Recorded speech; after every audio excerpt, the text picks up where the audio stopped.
Positivo il riscontro avuto anche nella seconda serata che si è svolta al Teatro dell'Efebo di Agrigento presso il Giardino Botanico del Libero Consorzio, che ha visto la splendida esibizione dell'Accademia Musicale Free Melody dal titolo Colonne Sinfoniche. Circa 700 gli spettatori che hanno partecipato e apprezzato lo spettacolo organizzato dal Libero Consorzio Comunale in una cornice straordinaria immersa nella cava arenaria del Tufo, tra piante secolari e macchia mediterranea, con uno sguardo verso le grotte all'interno del giardino. Il cartellone degli spettacoli, programmato dal settore turismo dell'ente, diretto dal dottor Achille Contino, è destinato principalmente a tour operator, imprenditori, albergatori, per offrire una valida alternativa di soggiorno nel territorio della provincia in preparazione degli eventi Agrigento 2025, un progetto di recupero e valorizzazione del sito naturale finanziato dai fondi regionali che ha consentito il totale recupero dell'area e delle camere naturali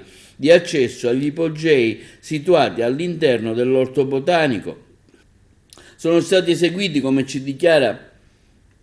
Enzo Abate, direttore organizzativo, l'esecuzione di brani classici, moderni, colonne sonore di grandi autori come Handel, Vivaldi, Morricone, Zimmer, Queen, Cohen e altri ancora.